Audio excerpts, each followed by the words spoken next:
नमस्कार। कैसे हैं आप सब लोग? उम्मीद कर रहा हूँ कि अच्छे होंगे।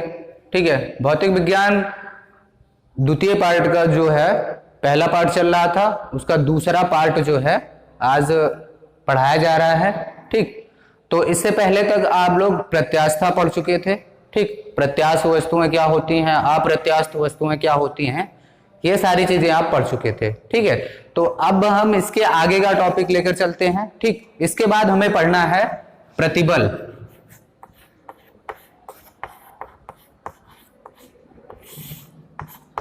प्रतिबल, स्ट्रेस।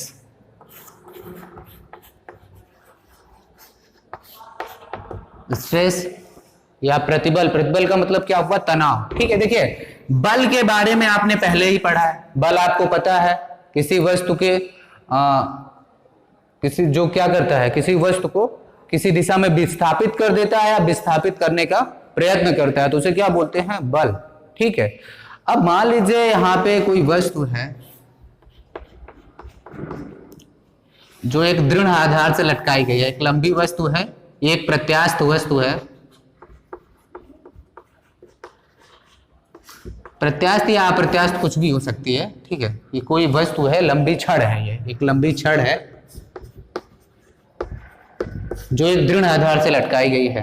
ठीक है, और इसको हम नीचे की तरफ बल लगाकर खींच रहे हैं। ठीक, बल लगाकर नीचे की तरफ खींच रहे हैं, तो यहां पे देखिए बल की दिशा क्या है? नीचे की तरफ। अब यहां से देखिए हमको क्या ज्ञात करना है? प्रतिबल। हमें ये निकालना है या हमें ये ज्ञात करना है कि प्रतिबल क्या होता है। तो प्रति का मतलब क्या होता है? विपरीत। ठीक है, तो बल के विपरीत जो हो उसे क्या बोलेंगे? प्रतिबल। तो देखिए यहाँ पे प्रतिबल वास्तव में होता क्या है, जैसे अगर कोई वस्तु है तो ये बहुत से छोटे छोटे परमाणु इसके भीतर होते हैं। ठीक है, आपने पढ़ा होगा कक्षा 9 में भी और 10 में भी कि छोटे छोटे परमाणु इसके भीतर होते हैं। और अगर कोई ठोस वस्तु है तो इन वस्तुओं, इन कणों के बीच में क्या होता है? अंतरा अणुक आकर्षण बल। क्या होता है? इनके बीच में क्या लगता है? अंतरा अणुक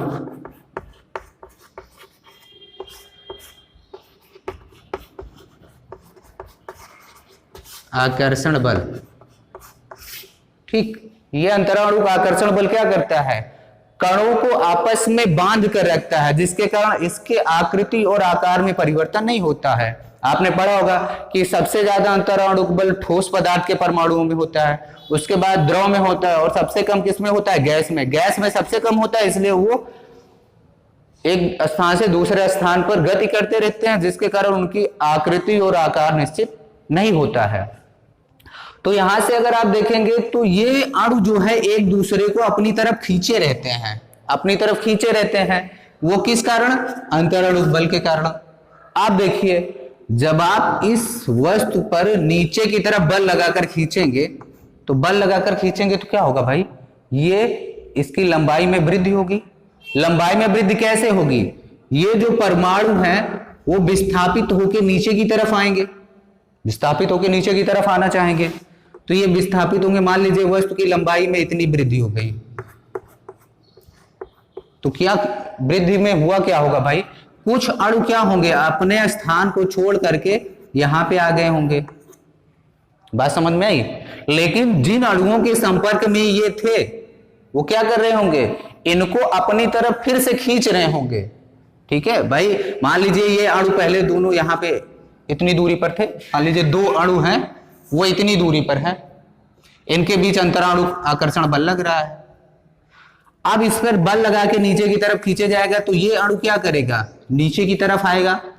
नीचे की तरफ आएगा तो इनके बीच जो बल लग रहा है वो क्या करेगा? इसके नीचे आने का विरोध करेगा। इसका मतलब इसको ऊपर की तरफ खींचेगा। बात समझ में आई? ऊपर की तरफ खींचेगा, अर्थात इसको पुनः इसकी प्रारंभिक स्थिति में लाने का प्रयत्न करेगा। तो ये ऊपर की तरफ जो बल लगता है इसको बोलते हैं प्रत्यानयन बल। प्रत्यानयन बल। प्रत्यानयन बल क्या होता है? वह बल जो किसी वस्तु या किसी परमाणु को पुनः उसकी प्रारंभिक स्थिति में लाने का प्रयत्न करता है। ऐसे ही हर एक अणु, जो यहाँ पे जितने भी अणु एक दूसरे के संपर्क में है, जो भी अणु नीचे की तरफ विस्थापित होगा उसके संपर्क वाला अणु उसको ऊपर की तरफ खींचेगा। ये सारे अणु इसको ऊपर की तरफ खींचेंगे। मतलब अगर आप एक बल F नीचे की तरफ लगाएंगे तो उतना ही बल ऊपर की तरफ भी लगेगा। बात समझ में आई? इस बल के कारण जितना ये विस्थापन हो रहा है, जितना वृद्धि हो रही है, इस वृद्धि का विरोध होगा इसके अंदर। ठीक है, इसके अंदर अणुओं द्वारा, जो अणु हैं वो प्रत्यानयन बल के कारण इन सब के, इन अणुओं के जो स्थान परिवर्तन हो रहा है उसका विरोध करेंगे, अर्थात उसको ऊपर की तरफ खींचेंगे। तो ये जो बल ऊपर की तरफ लग रहे हैं इसको प्रत्यानयन बल, या इसी को बोलते हैं आंतरिक प्रतिक्रिया बल। आंतरिक प्रतिक्रिया बल। ठीक ठीक। ये अब यहां से प्रतिबल की परिभाषा क्या हो जाएगी? देखिए, प्रतिबल बिल्कुल दाब के सदृश होता है, दाब के सदृश होता है, बस दिशा का अंतर होता है। ठीक है, दाब क्या होता है? वस्तु के एकांक क्षेत्रफल पर लगने वाले बल को हम क्या बोलते हैं? दाब। लेकिन यहां पे जो प्रतिबल होगा, किसी वस्तु के, प्रतिबल की परिभाषा देखिए, किसी वस्तु के एकांक क्षेत्रफल पर, अब देखिए प्रतिबल किसके द्वारा निर्धारित होगा? वो बल जो इधर की तरफ लग रहा है, इसके विपरीत लग रहा है। ठीक है, कहने का मतलब किससे निर्धारित होगा? प्रत्यानयन बल या आंतरिक प्रतिक्रिया बल। दाब बराबर क्या होता है? F upon A। F इस दिशा में लग रहा है और इसी के विपरीत इतना ही आंतरिक प्रतिक्रिया बल भी लगेगा। तो जो प्रतिबल होगा वो हो जाएगा प्रत्यानयन बल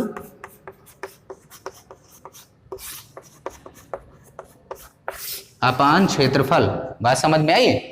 ये नीचे की तरफ जो लगेगा वो दाब होगा और ऊपर की तरफ जो लगेगा वो क्या होगा? प्रतिबल होगा। बात समझ में आई? प्रतिबल क्या करेगा? इसका जो विस्थापन हो रहा है, अणुओं की जो स्थिति में परिवर्तन हो रहा था, छड़ की लंबाई में जो वृद्धि हो रही है उसका क्या करेगा? विरोध करेगा। तो यहां से प्रतिबल बराबर क्या हो जाएगा? प्रत्यानयन बल, ऊपर की तरफ लगने वाला बल अपान क्षेत्रफल। तो इसको आप ऐसे परिभाषित कर सकते हैं, किसी वस्तु को ध्यान से सुनिएगा परिभाषा और यहीं से लिख भी लीजिएगा। ठीक है, किसी वस्तु के एकांक क्षेत्रफल पर, ठीक है, किसी वस्तु के एकांक क्षेत्रफल पर लगने वाले प्रत्यानयन बल को प्रतिबल कहते हैं। ठीक है, किसी वस्तु के एकांक क्षेत्रफल पर लगने वाले प्रत्यानयन बल को प्रतिबल कहते हैं। बात समझ में आई? ठीक, तो किसी वस्तु के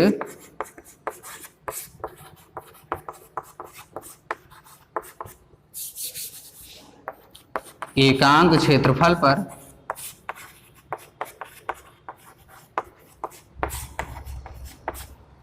लगने वाले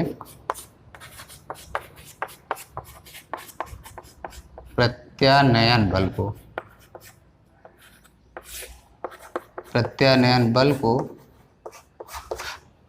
प्रतिबल कहते हैं।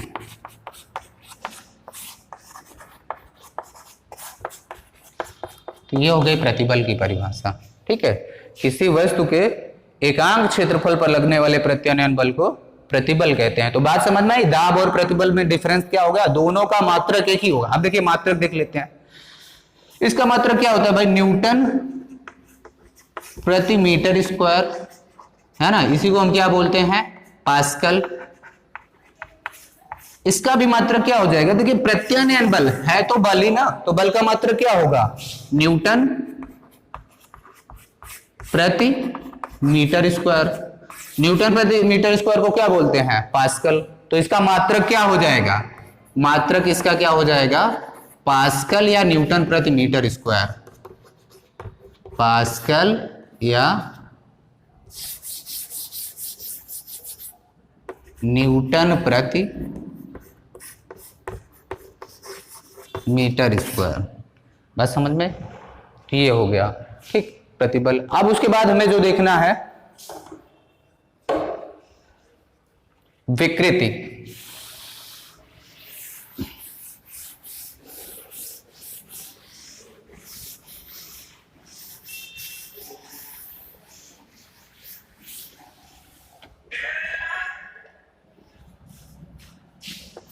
तो मान लीजिए हमें देखना है विकृति, स्ट्रेन, ठीक है। मान लीजिए कोई वस्तु दृढ़ आधार से लटकाई गई, ये जो सिंबल है ये इसका मतलब होता है ये किसी दृढ़ आधार को रिप्रेजेंट कर रहा है, ठीक है, दृढ़ आधार, ठीक। कोई वस्तु लटकाई गई है जिसकी लंबाई क्या है, कैपिटल एल है, ठीक। इस पे एफ बल लगा करके इसको नीचे की तरफ खींचा गया, ठीक। तो इसकी लंबाई में कुछ वृद्धि हो जाएगी, भाई आप इसको नीचे की तरफ खींचेंगे तो कुछ ना कुछ लंबाई में वृद्धि हो जाएगी, तो लंबाई में वृद्धि हो गई, मान लेते हैं इतना वृद्धि हो गई इसमें, ठीक। मान लेते हैं इसकी लंबाई में जो वृद्धि हुई है उसका मान स्मॉल एल है, ठीक है, स्मॉल एल लंबाई की वृद्धि हो गई इसकी लंबाई में, ठीक है। अब मान लेते हैं इसका जो क्षेत्रफल है, ये परिच्छेद क्षेत्रफल, परिच्छेद क्षेत्रफल वो क्या है, कैपिटल ए है। परिच्छेद क्षेत्रफल क्या है, कैपिटल ए है। अब देखो इसको आपने एल लंबाई की छड़ थी, इसको खींचा तो इसकी लंबाई में क्या हो गई, स्मॉल एल की वृद्धि हो गई। इसका मतलब इसके रूप में क्या हुआ, परिवर्तन हो गया। इस प्रक्रिया को हम बोलते हैं विरूपण, ठीक है। और जो बल इसके रूप में परिवर्तन करता है उसको हम बोलते हैं विरूपण बल या विरूपक बल, विरूपक बल है ये, ठीक है।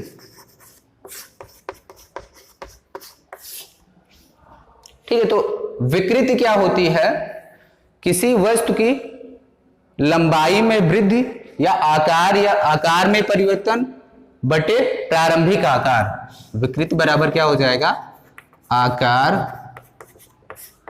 में परिवर्तन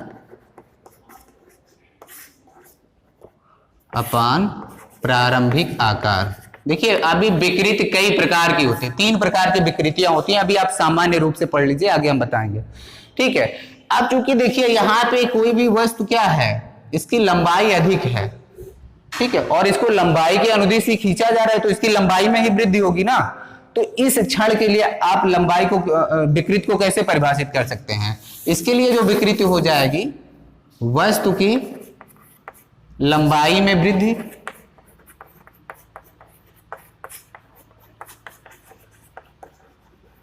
अपान प्रारंभिक लंबाई,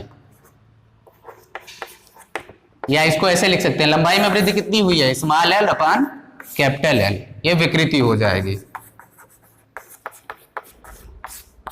ठीक है, स्मॉल एल अपान कैपिटल एल, ये विकृति हो जाएगी। बात समझ में आई। तो विकृति को आप ऐसे परिभाषित कर सकते हैं,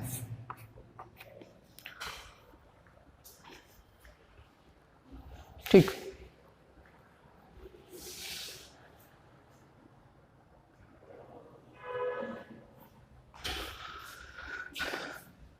देखिए अगर हम L को 1 मान लें, L को 1 मीटर मान लें, ठीक है, L को हम 1 मीटर मान लें, किसी वस्तु की प्रारंभिक लंबाई क्या है, 1 मीटर है, तो यहां से विकृति बराबर किसके हो जाएगी, स्मॉल एल के बराबर हो जाएगी। विकृति किसके बराबर हो गई, लंबाई में परिवर्तन के बराबर हो गई या आकार में परिवर्तन के बराबर हो गई। तो आप विकृति को ऐसे लिख सकते हैं, किसी वस्तु के एकांक आकार में होने वाले भिन्नात्मक परिवर्तन को, किसी वस्तु के एकांक आकार में होने वाले भिन्नात्मक परिवर्तन को विकृति कहते हैं।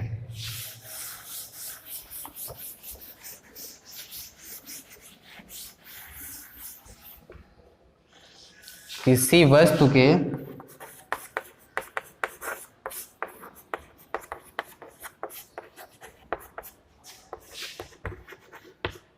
एकांक आकार में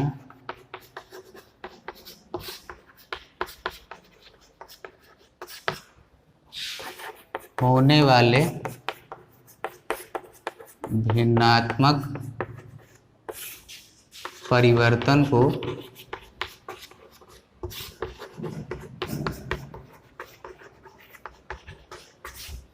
विकृति कहते हैं।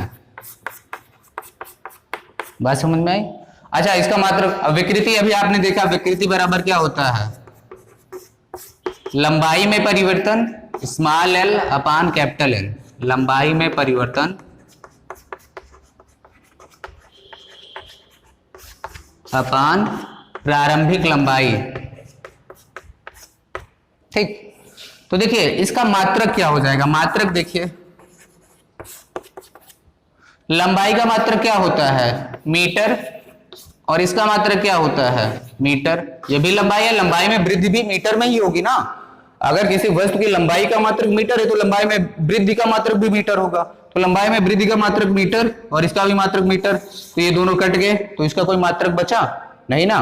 तो विकृति का कोई भी मात्रक नहीं होता, कोई मात्रक नहीं होता।